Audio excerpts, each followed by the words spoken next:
Mazmur pasal 37 ayat 1 sampai dengan 28. Dari Daud, kebahagiaan orang fasik semu.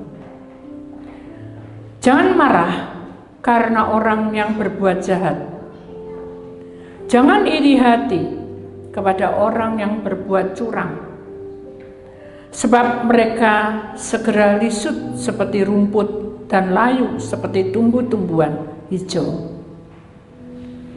Percayalah kepada Tuhan dan lakukanlah yang baik. Diamlah di negeri dan berlakulah setia. Dan berbahagialah dan bergembiralah karena Tuhan, maka Ia akan memberikan kepadamu apa yang diinginkan hatimu. Serahkanlah hidupmu kepada Tuhan dan percayalah kepadanya, dan Ia akan bertindak. Ia akan memunculkan kebenaranmu seperti terang dan hakmu seperti siang. Berdiam dirilah di hadapan Tuhan dan nantikanlah Dia. Jangan marah karena orang yang berhasil dalam hidupnya, karena orang yang melakukan tipu daya. Berhentilah marah dan tinggalkanlah panas hati itu. Jangan marah, itu hanya membawa kepada kejahatan. Sebab orang-orang yang berbuat jahat akan dilenyapkan, tetapi orang-orang yang menanti-nantikan Tuhan akan mewarisi negeri. Karena sedikit waktu lagi, maka lenyaplah orang fasik. Jika engkau memperhatikan tempatnya, maka ia sudah tidak ada lagi. Tetapi orang-orang yang rendah hati akan mewarisi negeri, dan bergembiralah karena kesejahteraan yang berlimpah-limpah. Orang fasik merencanakan kejahatan terhadap orang benar dan menggertakkan giginya terhadap dia. Tuhan mentertawakan orang fasik itu, sebab ia melihat bahwa harinya sudah dekat. Orang-orang fasik menghunus pedang dan melentur busur mereka untuk merobohkan orang-orang sengsara dan orang-orang miskin, untuk membunuh orang-orang yang hidup jujur. Tetapi pedang mereka akan menikam dada mereka sendiri, dan busur mereka akan dipatahkan. Lebih baik yang sedikit pada orang benar daripada yang berlimpah-limpah pada orang fasik. Sebab lengan orang-orang fasik dipatahkan, tetapi Tuhan menumpang orang-orang benar. Tuhan mengetahui hari-hari orang yang saleh, dan milik pusaka mereka akan tetap selama-lamanya. Mereka tidak akan mendapat malu pada waktu kecelakaan, dan mereka akan menjadi kenyang pada hari-hari kelaparan. Sesungguhnya orang fasik akan binasa, musuh Tuhan seperti keindahan padang rumput. Mereka habis lenyap bagaikan orang fasik meminjam dan tidak membayar kembali, tetapi orang benar adalah pengasih dan pemurah. Sesungguhnya orang-orang yang diberkatinya akan mewarisi negeri, tetapi orang-orang yang dikutukinya akan dilenyapkannya. Tuhan menetapkan langkah-langkah orang yang hidupnya berkenan padanya. Apabila ia jatuh, tidaklah sampai tergeletak, sebab Tuhan menumpang tangannya. Dahulu aku muda, sekarang telah menjadi tua, tetapi tidak pernah kulihat orang benar ditinggalkan, atau anak cucunya meminta-minta roti. Tiap hari ia menaruh belas kasihan dan memberi pinjaman, dan anak cucunya menjadi berkat. Jauhilah yang jahat dan lakukanlah yang baik, maka engkau akan tetap tinggal untuk selama-lamanya. Sebab Tuhan mencintai hukum, dan Dia tidak meninggalkan orang-orang yang dikasihinya. Sampai selama-lamanya mereka akan terpelihara, tetapi anak cucu orang-orang fasik akan dilenyapkan. Bapa, kami sangat berterima kasih karena Engkau sangat baik. Hari ini kami letakkan tubuh kami, roh kami, jiwa kami ke dalam mezbah doa. Karena itu, jadikan kami terang. Jadikan kami surat-surat Kristus yang berani dan berjalan walaupun di dalam kegelapan. Yang berani Tuhan melawan di dalam kondisi fisik kami yang lemah. Yang berani Tuhan melakukan dengan sesuai dengan kehendak-Mu. Ajari kami mengenal Engkau di dalam nama Tuhan Yesus Kristus. Yang percaya kita sama-sama berkata amin. Beri kemuliaan Tuhan, saudara. Silakan duduk kembali. Hari ini kita akan bicara tentang aura kefasikan. Jadi saudara, orang yang memiliki roh fasik itu ada auranya, ya. Dan auranya tidak bisa digambarkan warnanya atau wujudnya, tapi setiap roh fasik itu bermacam-macam. Mari kita akan mempelajarinya, saudara, supaya kita tidak seperti orang fasik yang beraninya merebut hak asasi orang lain, merebut hidupnya dari kehidupannya, yang membuat manusia jadi sengsara, ya. Kita akan perhatikan gambar pertama ini, saudara, di mana aura kefasikan ini digambarkan tentang manusia yang sudah kemasukan aura ini, maka yang menjadi petunjuk atau orang kalau setir itu sebenarnya kan mesti harus ada pedomannya, ya. Itu lampu harus tahu caranya apa. Kalau ada merah, kuning, hijau, nanti kalau kita mau selip itu, ya, maksudnya mau kita mendahului kendaraan, kita harus punya peraturan. Demikian juga aura kefasikan ini juga memiliki peraturan-peraturan yang pasti akan menjerumuskan kita. Matanya selalu mengintai. Iblis itu seperti ini. Dia mengintai setiap orang-orang pilihan Allah, bukan orang-orang dunia.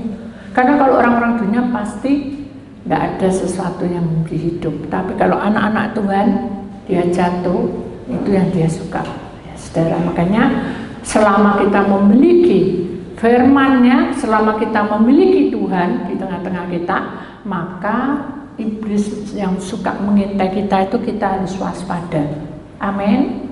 Mau waspada? Kan gampang, kasih nomor titik. Itu PR kamu apa PR saya? Saya hanya mendoakan dan memberi solusinya. Selanjutnya adalah kalian semua. Mari kita mempelajarinya, saudara, ya. Kita akan perhatikan di sini, saudara. Kita lihat gambar yang kedua. Perhatikan baik-baik gambar yang kedua, saudara. Gambar yang kedua ini benar-benar menunjukkan bahwa proses kehidupan kita sebagai orang pilihan Allah, saudara, itu akan dikuasai, ya. Makanya kita perhatikan di sini dulu, saudara, ayatnya. Mazmur pasal 37 ayat 28. Sebab Tuhan mencintai hukum, dan Ia tidak meninggalkan orang-orang yang dikasihinya sampai selama-lamanya. Mereka akan terpelihara, tetapi anak cucu orang-orang fasik akan dilenyapkannya. Jadi, saudara, Mazmur pasal 37 1 sampai 28 ini menggambarkan tentang bagaimana Daud, ya, itu menerangkan bahwa pada zaman dahulu orang fasik itu sudah ada, saudara, ya. Jadi dia menerangkan bahwa dia membuat kita amarah, dia membuat kita iri, ya, membuat hati kita ini mangkel, iri, ya. Kenapa kok terjadi kecurangan, kok masih hidup? Intinya kayak gitu, ya. Nanti akan saya berikan kesaksian. Sebab mereka segera risut seperti rumput dan layu seperti tumbuh-tumbuhan hijau. Itu akhir ending dari semua kisah orang-orang fasik itu. Tapi kita tidak tahu kapan layunya dan kapan lisutnya, seperti rumput kering kapan, itu haknya Tuhan. Kita tidak perlu menghakiminya. Lalu di sini katakan, percayalah kepada Tuhan dan lakukanlah yang baik. Percaya, diamlah di negeri dan melakukannya dengan setia. Suruh diem. Jadi kita tidak boleh banyak cincong kasarannya ya, tidak boleh menuntut. Dan bergembiralah karena Tuhan, maka Ia akan memberikan kepadamu apa yang diinginkan hatimu. Ayat 5, serahkan hidupmu kepada Tuhan dan percayalah kepadanya dan Ia akan bertindak. Saudara, jadi Mazmur 37 ayat 1-5 ini menerangkan tentang tubuh kita. Ya, tubuh kita ini seringkali dibuat amarah. Ya, contoh aja satu kesaksian saya, saudara. Saya ini sudah capek ya, 2 hari bisa tidak tidur karena proses satu ya, proses yang harus saya lakukan adalah persiapan untuk pergi ya, lalu persiapan untuk segala macam yang untuk mau saya tinggal selama 2 hari ya.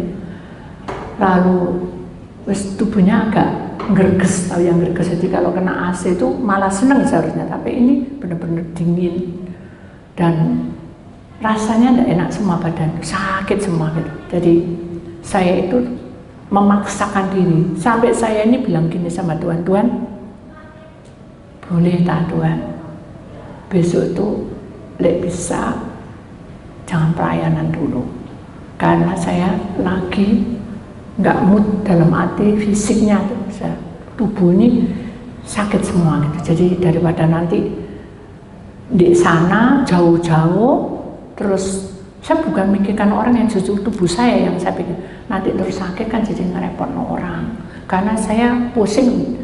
Tuhan bilang, Tuhan diem aja.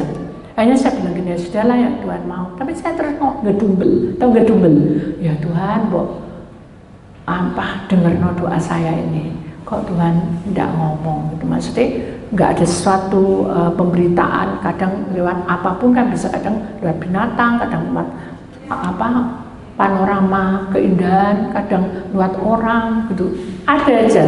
Tapi hari itu sama saya tidak ada. Jadi saya menjadi bukan kecewa, menjadi kosong, tahu ya kosong. Wah ini kayak doaku sampai di atap tok, itu intinya gitu. Itu kan manusia, saya juga manusia. Jadi saya pikir kenapa ya Tuhan tidak jawab gitu, berarti ya sudahlah saya harus jalan terus, tapi ngedumbel terus. Akhirnya Tuhan bilang apa saudara? Waktu di pesawat turun tuh Tuhan bilang, jalan pelan-pelan, jangan sampai jatuh. Cuma gitu toh. Duh, memangnya ada apa Tuhan? Dim, tidak jawab. Maksudnya saya sudah merasa bahwa kok suruh jalan pelan-pelan, jangan sampai jatuh. Ya udah. Ya, karena saya biasa pakai koper yang geretan, jadi ada tongkatnya itu, jadi saya pegang. Begitu saya sampai di pintunya pesawat, saya kaget, gedumbel lagi. Biasanya tidak kayak gini loh, ada belalainya, maksudnya tidak turun pakai tangga, tapi langsung gitu. Ini kok pakai tangga, mateng aku dalam hati saya.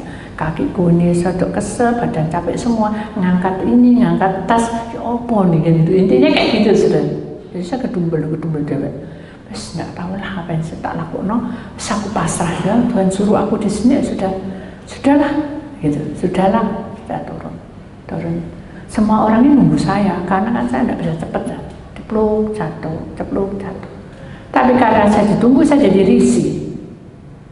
Karena risih, saya jadi marah. Kenapa sih orang-orang tuh kok nunggu aku gitu? Kenapa tidak lewat sini, kan sebelah sini kan bisa? Itu intinya gitu. Terus akhirnya saya beranikan diri. Pak, jalan dong. Saya agak ada marah gitu. Bapak itu tadi tidak jalan, nunggu. Silakan, mencek saya. Jadi saya dilihatin orang jalan pincang-pincang, silakan. Padahal ini udah tak kasih mepet ini, bisa jalan ya? Tidak mau. Bapak itu tidak jalan, ya tidak jalan kabeh. Jadi saya mikir, apa ya, kok seperti ini gitu. Jadi jengkel. Terus akhirnya ada ibu-ibu yang lebih tua saudara jalan tuh. Tahu ya saudara itu nyelip dan bapak itu dia jalan. Turun satu tangga sana. Lalu saya bilang, kenapa ya kok ibunya sudah jalan? Terus Tuhan baru bicara, kamu tahu roh ibu tadi? Nggak tahu. Aku nggak kenal, itu. Ya bukan urusan saya gitu. Dibuka kronologinya. Ibu ini baru kematian anaknya. Jadi anaknya tuh semua tuh 12 atau 10 saya lupa. Tinggal satu tuh meninggal. Jadi ibu ini susah sebenarnya. Terus setelah itu dia 1 hari belum itu memenahi, merajut, suka merajut, sudah. Itu berhari-hari untuk buat selimutnya orang anaknya meninggal. Terus merajut terus sampai mata ini. Tapi dia tidak mengeluh, dia tidak marah.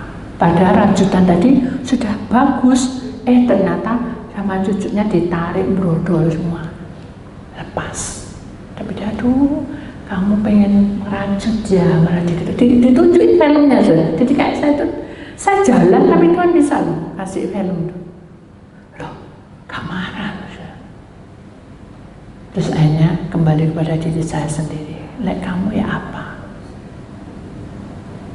Malu enggak sih? Halo? Malu? Loh, tahu enggak maksudnya sih? Ibu ini habis kematian, gitu. Jadi kurang tidur. Dia membuat merajut itu berhari-hari, makan kurang, semua minum kurang. Terus jadi brodol ambil cucu. Jadi semuanya tuh ajur, tinggal separuh ngerajut lagi gitu. Sampai enggak tidur lagi. Berarti ibu ini sudah capek toh, tapi dia kan jalannya sampai pincang-pincang, tapi dia tidak mengeluh. Lalu bagaimana kamu? Saya jadi bertumbal. Halo, saya marah. Gara-gara apa? Kenapa pesawat ini kok jadi ada tangganya gitu? Kenapa kok tidak belalai itu kan? Yang langsung jalan di lorong tuh. Itu udah turun tangga gitu. Saya marah. Menurut kamu ya apa? Malu sudah saya. Ya ampun Tuhan, ampuni saya. Saya memang nggak mau marah, tapi itu tercetus saja. Nah sama toh, nggak boleh marah. Loh, aku tuh nggak marah maunya, tapi keluar aja lah, sama aja. Kan itu sudah marah, dosa.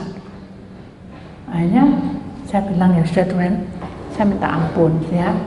Saya harus tersenyum wajah gembira. Saya tidak boleh iri hati ibu itu kok bisa aku tidak bisa. Saya tadinya gitu, ibu tuh kok bisa jalan ya. Aku loh kayak gini, menteng-menteng, berat sekali. Jualan kita kok jatuh, kan ini Tuhan bilang hati-hati, tidak boleh jatuh. Jadi saya pelan-pelan, ibu tuh jalan culung gitu. Kenapa? Tahu kamu, hambaku tidak tahu.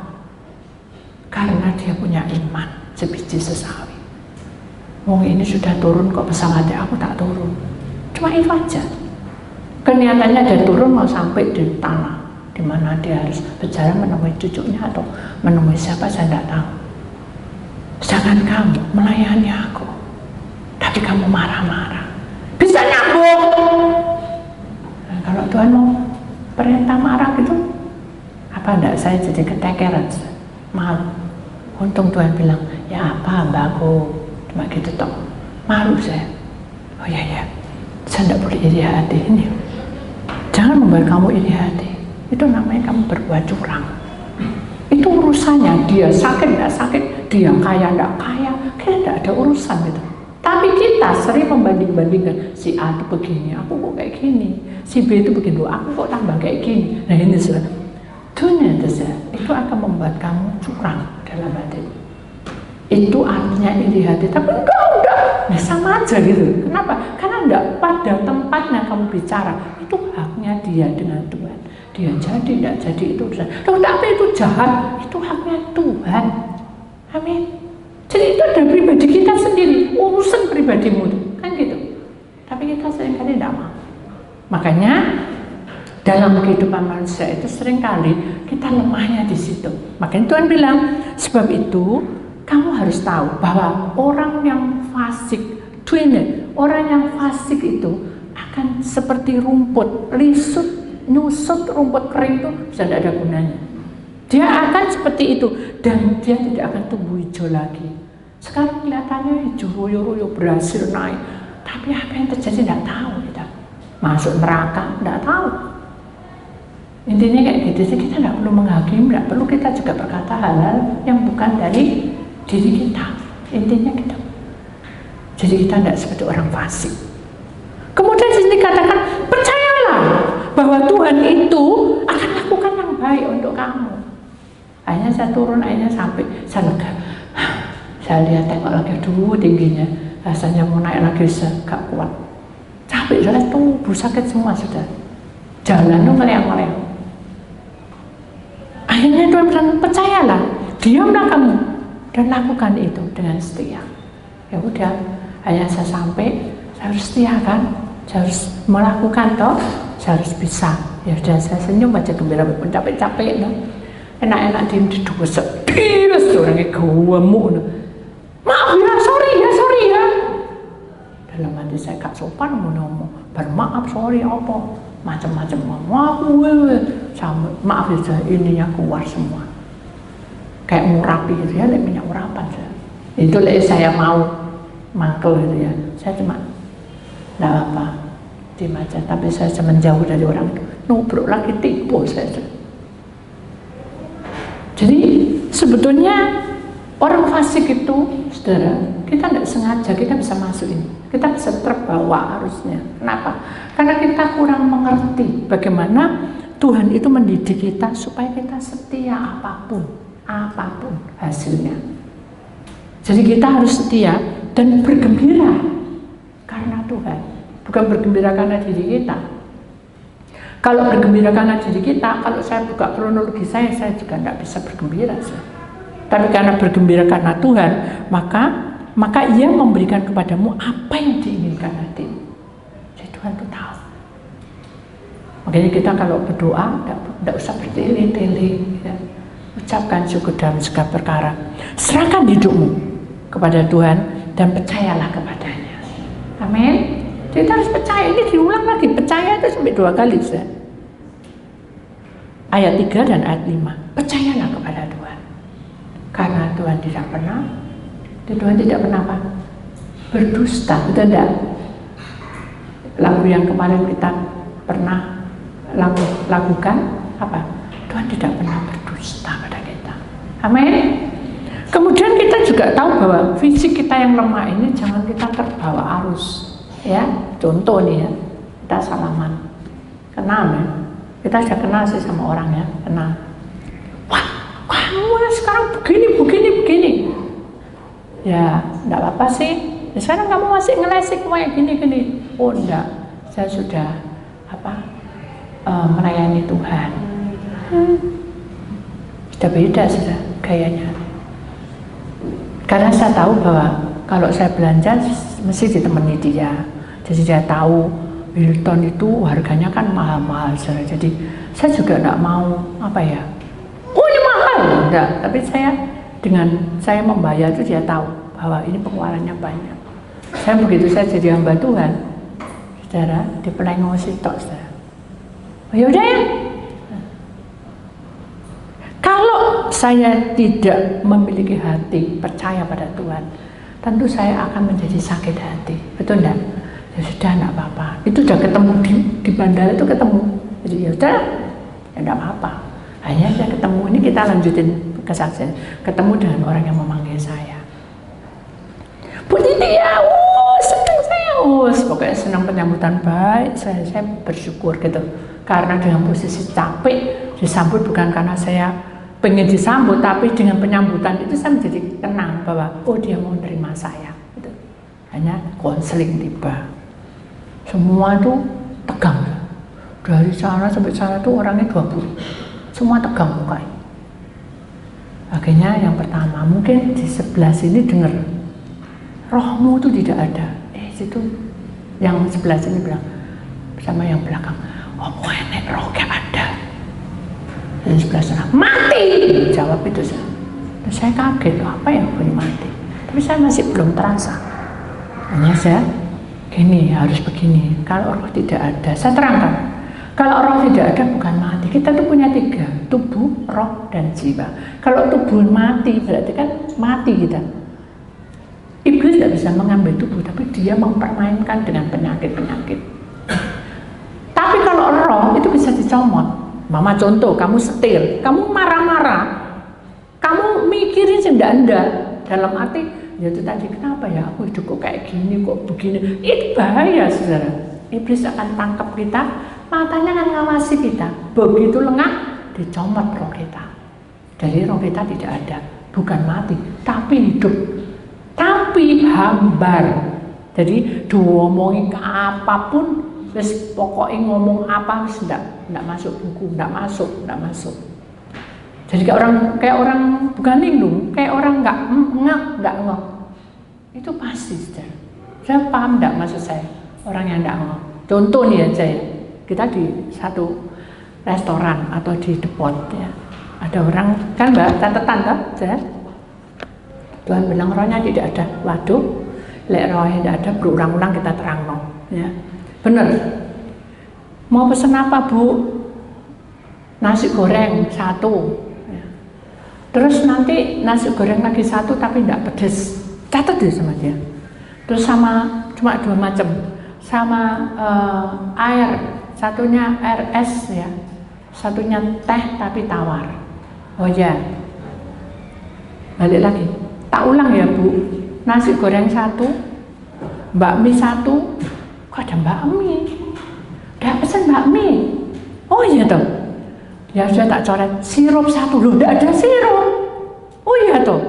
Ternyata kebalik dengan yang depan. Ajaannya ulang lagi. Udah ada diulang, baru dicatat, bilang lagi. Bakminya 2. Jadi enggak fokus. Orang buat cengkel enggak cengkel, tapi kita tidak boleh marah. Kalau marah berarti kita jadi orang fasik. Kita harus mengampuni dan memaafkan. Jadi kan bilang diampuni, maaf no. Memang roh yang tidak ada ya nggak ngomong. Omongin ngalor itu sampai montok ya mulutnya nggak akan masuk. Makanya roh tidak boleh tidak ada, harus ada di dalam hidup kami. Tak terang loh. Kalau jiwa itu nyawa, nggak bisa iblis mengambil nyawa. Tapi kalau pesugihan bisa, karena sesuai dengan berapa tahun? 25, tidak mau kasih makan, tubuhmu jadi nyawa. Nyawamu melayang, tubuh roh jiwamu diambil. Itu pesugihan. Atau tanya pada roh-roh yang tidak baik. Pasti ada apa? Ada jadwal, maksudnya ada jangka waktunya, saudara. Nah itu yang kita harus bahayanya, kita tidak tahu apa-apa, kita kena dampaknya. Makanya kita tidak boleh ke sana ya. Kemudian kita juga perhatikan di sini saudara, bahwa orang fasik itu juga ayat 6 sampai 10, ia akan memunculkan kebenaranmu seperti terang dan hakmu seperti siang. Berdiam dirilah di hadapan Tuhan dan nantikanlah dia. Jangan marah karena orang yang berhasil dalam hidupnya. Jangan marah kalau orang berhasil. Ya saudara, itu akan mengarah ke fasik karena kita tidak terima. Aku bener, aku tidak pernah bohong, aku tidak pernah gini. Tapi kenyataannya, itu begini. Nah itu namanya saudara marah dalam diri sendiri. Kenapa nasibku kok buruk, kok bayikan orang yang jahat itu? Itu karu-karuan hidupnya. Nah itu saudara. Jadi kita tidak boleh menimbang-nimbang seperti itu. Kenapa? Justru dia berkata, kamu harus memunculkan kebenaran itu jadi terang. Kalau hidupmu itu lebih tenang menghadapi masalah yang kita hadapi. Jadi kita harus tenang. Bukan tenang sembuh karmu, ya berusaha. Di sini katakan berdiam dirilah di hadapan Tuhan dan nantikan dia. Berdiam diri, nantikan dia. Hanya saya tadi konsing selesai ya, saudara, baru separuh mereka pulang semua. Kemudian satu kepala yang mengepalai semua itu dia datang pada saya. Ibu, rasanya ibu ini tidak pas, katanya gitu. Dalam hatiku, kok tahu ya, lihat ibuku sakit. Tak pikir itu, ternyata dia tidak percaya dengan apa yang dikatakan roh tidak ada. Terus saya mau ngomong apa, saudara? Saya gini ya, udah. Hanya saya tahu intinya pembicaraan itu dia tidak suka sama saya. Ya sudah, saya tak kembali ke hotel. Dan saya percaya Tuhan punya waktu untuk kita benahi. Coba berunding lagi dengan keluarga. Saya bilang gitu. Terus akhirnya, ya udah pulang aja. Misalnya saya balik itu dengan emosi tingkat tinggi, dalam arti kesel-kesel, tak belani, kok ya akhirnya ditolak mentah-mentah kayak gitu. Padahal itu tidak boleh. Kita harus menerima. Misalnya saya diam, gak mandi, gak apa, sampai semalam suntuk, saya diam, tak pikir ada yang salah enggak dalam hidup. Nah, kadang kita kan gitu. Begitu kita kronologi dibuka semua kita ini jadi kasarannya sial, kita bilang apakah ada yang salah dalam hidup saya. Nah, itulah manusia. Tuhan bilang jangan gitu. Kamu menghakimi dirimu sendiri. Lo kamu tidak bisa sempurna, kan intinya gitu. Tapi saya tidak ngerti waktu itu. Sampai menjelang malam baru ada burung. Luk luk luk luk. Nah, orang bilang dunia itu burungnya setan, betul enggak? Burung apa namanya? Hantu. Luk luk luk luk. Nah, ada burung hantu di sini ya. Terus tak buka jendela. Kok gelap ya? Kok jadi gak pas, tak tutup lagi. Luk luk luk luk gitu sih. Tambah keras suara. Saya gini aja, saya berserah aja sama Tuhan. Mungkin ini juga perdukunan, saya juga tidak tahu. Saya berdoa. Tuhan cuma bilang apa? Nyanyi, syukur, ucap syukur. Bisa saudara mengucap syukur? Halo, bisa mengucap syukur? Mana bisa? Tubuh rapuh, sakit semua. Tadi awal gak pas, sekarang gak pas lagi kayak gitu. Digaduk-gaduk kan gak pas semua saudara. Akhirnya saya bilang, ya sudah saya nyanyi menyembah Tuhan, tapi setengah hati. Tuhan tahu? Halo, Tuhan tahu? Tahu? Hanya diganggu sama burung luk luk. Dan nyanyi, ku mau cinta luk luk, ku mau cinta luk luk gitu. Jadi kayak rasanya nggak tenang gitu. Hanya kok aneh ya burung tuh kok kayak ngejori saya gitu. Kayak saya nyanyi dia nggak mau terima. Siapa yang nggak terima? Iblis yang ingin ganggu kita. Hanya segini saja. Saya pasrah, diam, berserah. Tapi Tuhan tegur, jangan ngantuk. Diam, jangan ngantuk. Benar, saya susu. Tak tahu. Baca firman. Gak bisa baca. Karena hatinya sudah meluap apa? Meluap apa? Kejengkelan. Kenapa kok kayak gini? Pelayanannya kok baru tuman ini? Selama ini aku tidak pernah gini. Semua ngerti kita. Tuhan bilang akhirnya. Sudah mentok kamu mendumbel seharian. Enggak loh Tuhan, saya enggak kedumbel, saya sudah mengikuti. Tapi kan kamu di sela-sela itu kan kamu menuntut toh. Iya memang iya, tapi saya juga sudah minta ampun, minta maaf. Ya, enak aja jawabannya, begitu punya salah kita minta ampun. Ini melanggar kita minta ampun. Tuhan bilang apa? Enggak selesai-selesai. Kamu tuh naik. Hidupmu tuh akan dinaikkan, imanmu tuh akan dinaikkan, kepercayaanku akan menaikkan kamu supaya kamu bisa melewati masalah ini. Ya, wis Tuhan, tak serah. Pasrah. Ya, sudah pasrah. Jadi saya sudah tidak mikirin macam-macam, tidak putus ya. Dalam nama Tuhan, putus. Tak doa, saya doa Tuhan. Jangan masa itu saya numpang-numpang tangan dewek sudah. Karena saya sudah capek, saya sudah lelah. Saya tidak tahu, saya pasrah. Terus Tuhan mau suruh saya pulang, ya pulang. Saya juga sudah siap, semuanya tak serang. Sudah pasrah saya. Dan tidak ada unek-unek yang gini gitu. Selama saudara ada unek-unek, oh kok kayak gini ya, aku kok begini ya, nanti tidak akan dapat saudara apa yang Tuhan mau dan apa yang kita mau. Begitu kita lepas, barulah saudara tahu. Nah, itu nama bukaan jendelamu. Ya. Tapi dalam hati mikir malam-malam kok buka jendela kan gitu ya saudara. Tapi enggak, saya buka aja karena nurut, tak buka. Buka saya tahu. Ternyata burung hantu itu kecil sekali dan kakinya itu kecepit. Saya bilang gini, loh kok ada burung hantu kok kakinya enggak kok di situ terus saya. Jadi saya suruh buka itu ada 3 kali, bukaan jendela, tak buka, oh ada burung hantu, tak tutup lagi. Tidak lama lagi bukaan lagi. Loh, kok di situ terus itu? Tidak kemana-mana, tapi bunyi luk luk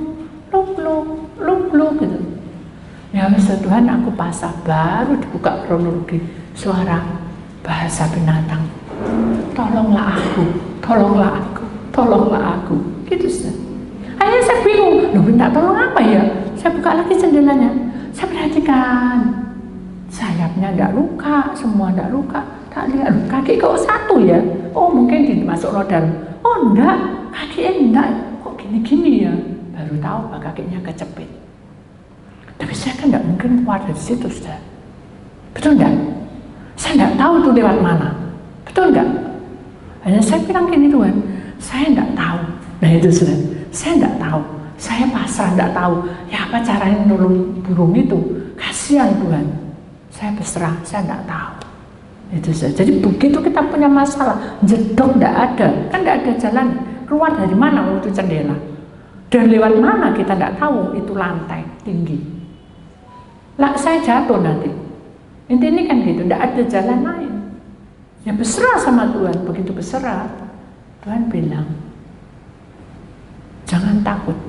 Bilang, jangan takut, aku akan buka.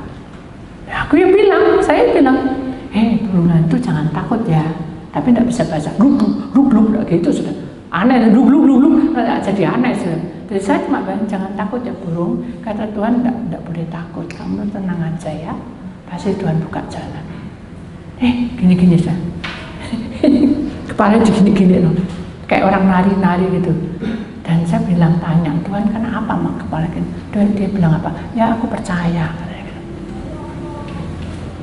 Saya kaget, burung, saya bilang gitu. Ya aku percaya. Tadi saya mau ngedumbel. Ya sudah, tungguin ya. Ya, enggak lama dia terbang.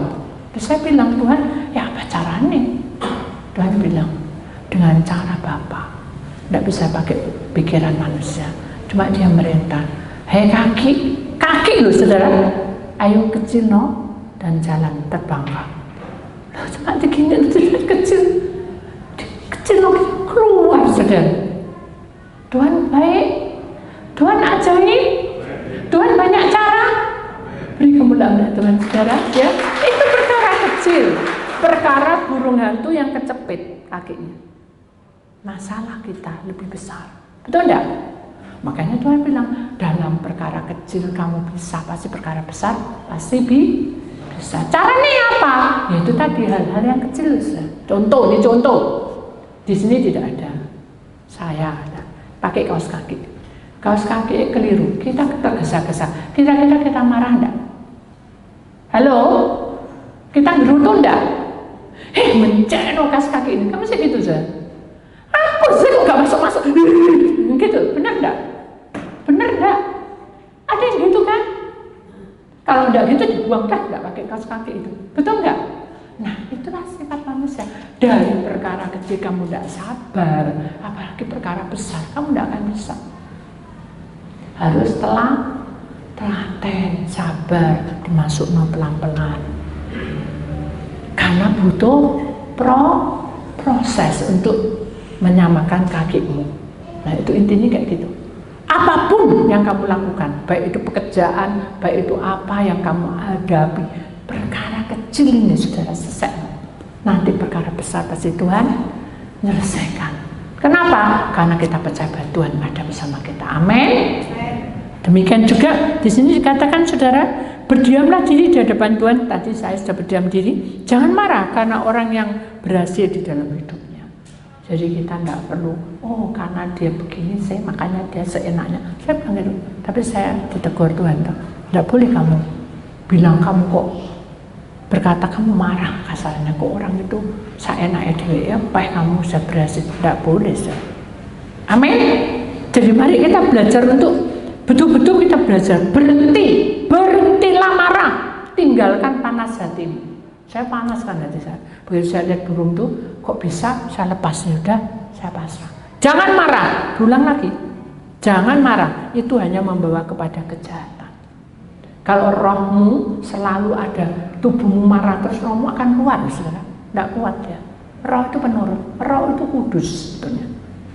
Nurut sama Tuhan, tidak bisa berbohong.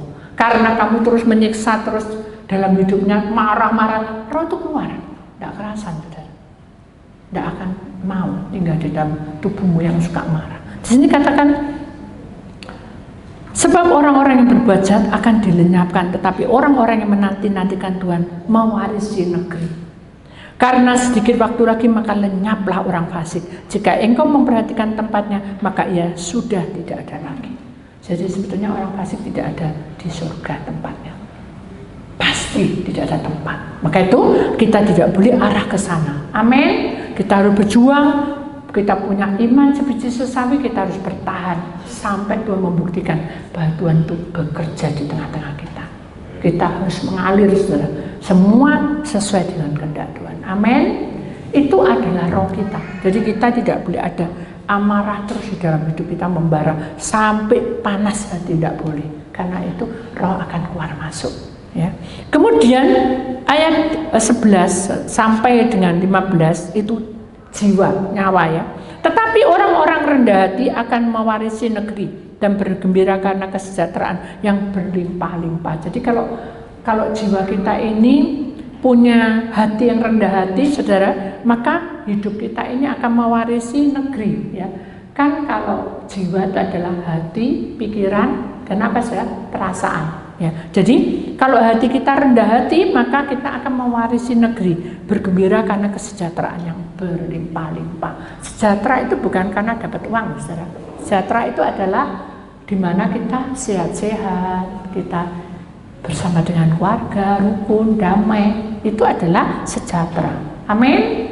Itu berlimpah-limpah. Orang fasik merencanakan kejahatan terhadap orang benar dan menggertak gigi terhadap dia. Jadi kalau orang fasik itu apa ya, saudara? Dia tidak akan mengalami kebahagiaan. Dia hanya mengalami ketidakpuasan sepanjang hari. Sehingga dia akan menghancurkan, suka menggertak. Dia ingin mengacaukan kita dengan tuduhan-tuduhan yang tidak baik. Makanya kalau kita punya salah, gak bisa kamu doa, kamu gak pantas. Tidak ada saya kata itu. Karena di hadapan Tuhan, Tuhan melihat isi hati kita.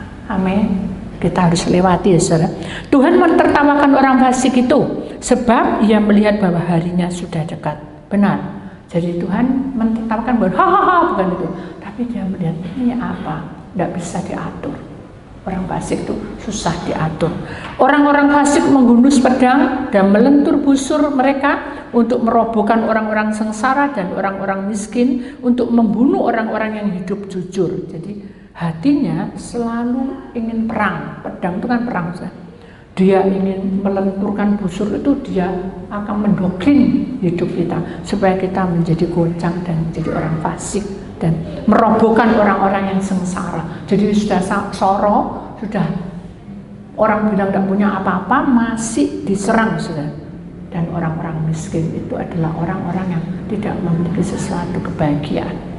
Jadi orang sengsara dan miskin bukan berarti tidak punya uang. Kalau dalam dunia roh itu miskin dengan keluarga, miskin dengan keadaan yang dialami. Dia hidup sendiri di batang kara. Makanya kita harus tahu bahwa pedang mereka akan menikam dada mereka. Kalau kita kuat, pedang itu akan menikam penguasa roh itu sendiri. Jadi hal itu tidak baik. Busur mereka akan dipatahkan. Jadi semua serangan iblis akan dipatahkan. Amin. Karena hati kita memandang dia. Kemudian kita lihat perasaan kita, saudara ya. 16-20. Lebih baik yang sedikit pada orang benar daripada berlimpah-limpah pada orang fasik. Sebab lengan orang fasik dipatahkan, tetapi Tuhan menumpang orang-orang benar. Jadi perasaan kita ini sering terbawa arus, saudara. Kalau kita merasa bahwa kita sudah benar, kok hidupnya kayak gini, nah itu akan keseret. Orang benar itu akan keseret untuk jadi orang fasik. Makanya kita jangan ke sana, ya saudara. Sebab lengan orang fasik pasti dipatahkan, tapi Tuhan akan menumpang orang-orang yang benar. Dia akan tumpang hidupnya, benar-benar ditumpang. Maka itu harus berhati-hatilah dalam segala perkara. Mereka, Tuhan mengetahui hari-hari orang yang saleh dan milik pusaka mereka akan tetap selama-lamanya. Tuhan tuh tahu waktunya kita, jadi kita tidak perlu mendoktrin Tuhan kapan dan bagaimana yang terjadi. Yang pasti dia berkuasa, dia memiliki, kita akan memiliki pusaka mereka tetap selama-lamanya. Hidup kita akan damai sejahtera sampai keabadiannya. Mereka tidak akan mendapat malu pada waktu kecelakaan dan mereka akan menjadi kenyang pada hari-hari kelaparan. Jadi hidup orang-orang yang bukan pilihan Allah, saudara, dia akan mengalami banyak masalah. Tetapi kalau hidup kita akan diatur oleh Tuhan. Setiap langkah kita diatur dalam liku-liku hidup kita. Sesungguhnya orang fasik akan binasa. Musuh Tuhan seperti keindahan padang rumput. Mereka habis lenyap bagaikan Hidup orang fasik meminjam dan tidak membayar kembali, tetapi orang benar adalah pengasih dan pemurah. Jadi kalau hidup kita ini berjuang, perasaan kita tidak akan terbawa. Kenapa? Karena perasaan kita ini akan mudah kebawa kalau hidup kita tidak mood. Makanya hati-hati. Kemudian kita berbicara tentang perasaan, saudara. Tadi hati sudah, pikirannya. Hati sudah, perasaan sudah, pikiran. Orang fasik meminjam dan tidak membayar kembali, tetapi orang benar adalah pengasih dan pemurah. Sesungguhnya orang-orang yang diberkati akan mewarisi negeri, tetapi orang-orang yang dikutuki akan dilenyapkan. Jadi kita harus berhati-hati bahwa di dalam hidup kita ini, pikiran kita ini kadang terbawa juga, karena pikiran kita menghitung dengan logika. Makanya kalau kita kerja pakai logika, tapi kalau kita di dalam roh tidak boleh pakai logika. Kita harus berserah penuh pada Tuhan. Kemudian di sini katakan, kalau kita betul-betul berserah, maka Tuhan akan memberkati dan mewarisi negeri yang Tuhan berikan pada kita. Tapi orang yang fasik, dia akan mendapat kutuk, saudara, sampai lenyap. Lalu ayat 23, Tuhan menetapkan langkah-langkah orang yang hidup berkenan kepadanya. Apabila ia jatuh tidak akan sampai tergeletak, sebab Tuhan menumpang tangannya. Ini kan ada lagunya, saudara. Kalau kita melakukan dengan kuat bersama dengan Tuhan, maka dari hidup kita yang muda sampai tua, Tuhan akan berikan kebenaran itu tinggal dalam hidup kita. Seperti ayat 25 ini, anak cucu kita juga mendapatkan roti. Roti itu adalah itu adalah turunan-turunan kita itu mendapat berkat yang luar biasa. Amin. Jadi mari kita berjuang demi hidup kita dan anak cucu kita. Amin. Kita lewati. Kenapa? Karena tiap hari ia menaruh belas kasihan dan memberi pinjaman pada anak cucunya menjadi berkat. Jadi kalau kita sungguh-sungguh di dalam Dia, kuasa Tuhan itu bekerja di tengah-tengah kita. Amin. Kita lewati hari-hari kita, jauhi hal itu. Nah, kita lanjut, saudara, dengan kesaksian saya. Setelah saya melewati itu, besok paginya, malam kan saya ketemu tadi burung hantu tadi ya. Pagi itu saya dibangun itu, bangun kamu jam 3 tak lihat, berdoa dan puasa hari ini.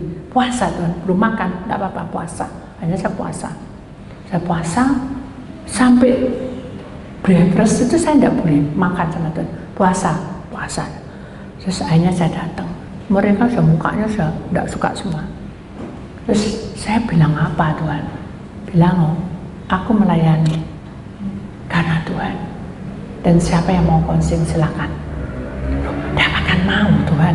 Itu logika saya. Tuhan bilang, loh, yang bertindak itu aku apa kamu? Loh, ya Tuhan. Ya sudah, ngomong. Oh ya sudah. Jadi kayak ada pertentangan dalam fisik pribadi saya. Itu tadi jiwa saya ya. Pikiran saya main, perasaan main, tidak enak. Nanti pikiran, wah nanti pasti ditolak. Hati pasti sedih ditolak kan gitu. Tuhan bilang, loh yang ngatur tuh kamu apa aku? Saya bilang ya Tuhan, ya gitu ya sudah jalan loh. Ya akhirnya saya juga berdiri gitu. Saya tidak berani ngeliati orang-orang karena mukanya saya tidak seneng kabeh. Saya bilang, saudara saya datang di sini, Tuhan yang undang saya dan akhirnya saya bertemu dengan kita semua. Saya ini bersaudara, saya bilang gitu. Mari kita sama-sama melayani. Saya juga lemah karena saya manusia. Dan kalau kalian semua mau konseling ya, mari kita sama-sama belajar. Saya bilang gitu. Akhirnya yang tadinya nggak sini ngobrol gitu sudah kayak mereka tuh diskusi. Terus saya tidak mau peduli. Tuhan bilang duduk, kamu nyanyi dan berdoa karena kamu puasa. Ya doa nyanyi berdoa. Lalu saya buka mata tapi saya berdoa nyanyi. Tapi tidak saya lihat orang ngomong-ngomong tadi. Hanya pujar mereka. Mereka sudah mukanya ngadep sini semua. Terus begitu nyanyi selesai, situ buyar selesai. Tuhan atur ya. Terus lihat pandangan wajah mereka, tidak berani Tuhan. Pandangan, tidak berani Tuhan. Pandangan, aduh Tuhan, sudahlah, kehendakmu aja yang jadi. Tak lihat Tuhan, muka ini sudah beda, mimiknya sudah beda. Terus saya tanya sama Tuhan, kok bisa kayak gini Tuhan? Lihat, dibuka kronologi. Ketika saya nyanyi, itu urapan bekerja. Nah, makanya kalau saya nyanyi sungguh-sungguh itu ada seperti urapan bekerja menjamah kepala-kepala mereka. Jadi auranya kuat menjamah. Hingga akhirnya mereka tersentak untuk baru sadar, oh ya, aku enggak boleh kayak gini, emang aku kayak gini. Sing dikonselingi tadi loh, kemarin itu mereka sadar. Hanya mereka bilang, bener loh, Tuhan bilang begini. Hanya dari diskusi tadi tuh. Jadi mukanya berubah semua. Saya bilang, ya Tuhan, puji Tuhan. Saya lega. Enggak. Saya bilang, puji Tuhan, tapi PR saya masih panjang Tuhan, karena masih separuh. Ya tenang aja. Ya wis Tuhan berserah. Jauhilah yang jahat dan lakukanlah yang baik, maka engkau akan tetap tinggal untuk selamanya. Jauhi perkara yang jahat. Pikiran-pikiran yang tidak baik, buang semua. Sebab Tuhan mencintai hukum. Kalau kita nurut, berarti kita nurut hukum Tuhan. Benar enggak? Kalau kita tidak nurut, tadi saya tidak nurut, saya keluar, terus pulang aja. Saya tidak nurut hukumnya Tuhan. Tapi karena saya nurut, berarti saya nurut hukumnya Tuhan. Mencintai hukumnya Tuhan. Kemudian, dan dia tidak meninggalkan orang-orang yang dikasihnya. Tidak akan kita dipermalukan. Amin. Dia pasti tepat pada waktunya. Sampai selama-lamanya mereka akan terpelihara. Sampai selama-lamanya. Bukan saya, ini firman. Tetapi, ingat, anak cucu orang-orang fasik akan dilenyapkan.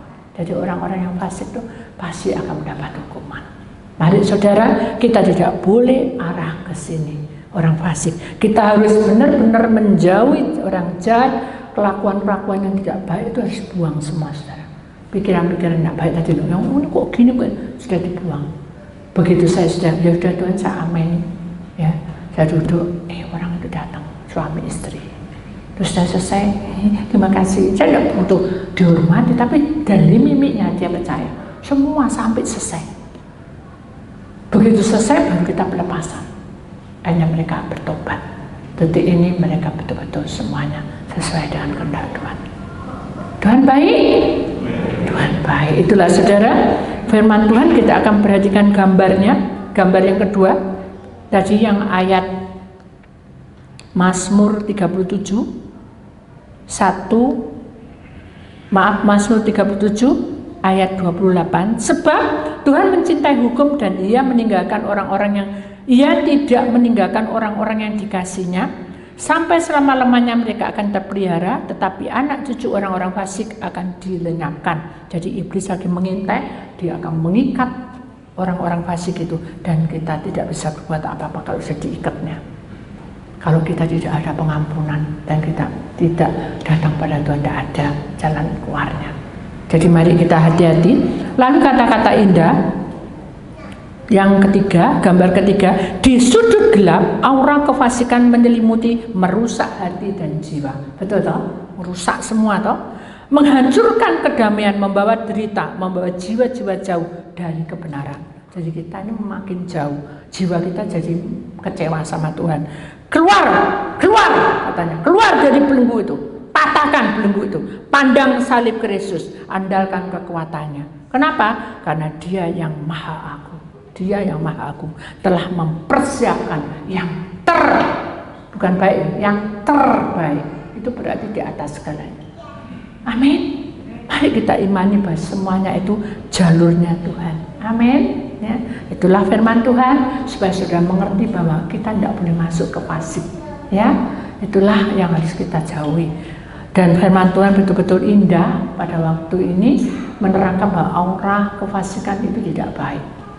Dan dunia roh kefasikan itu juga tidak baik. Mari kita tinggalkan masalah itu. Tuhan selalu memberkati kita di dalam pujian kita ini, saudara. Kita akan menyanyikan satu lagu pujian dan syukurku. Kita masuk dalam penyembahan.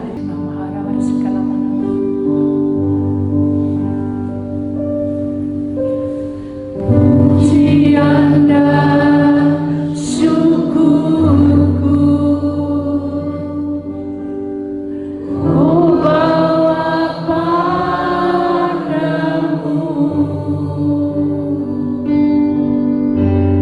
dengan rendah hati, ku persembahkan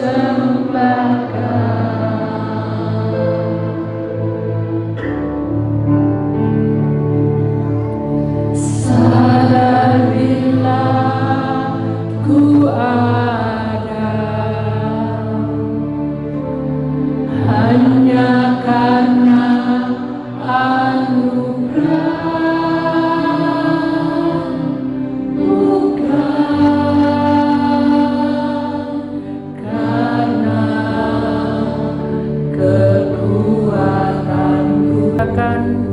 iman ku tahu. Ku tahu hidupku adalah penyembahan. Kau ciptakanku dalam kemuliaan-Mu. Benar Yesus, Aku tahu. Ku tahu hidupku berharga di mata-Mu. Segenap hidupku bersamakan. Sekali lagi dengan iman, segenap hidupku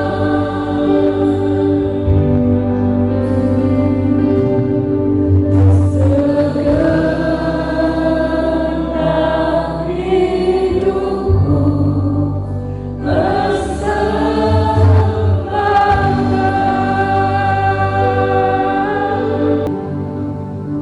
Bapa, kami sangat berterima kasih kepadamu karena aura kewasikan tidak boleh ada dalam diri kami.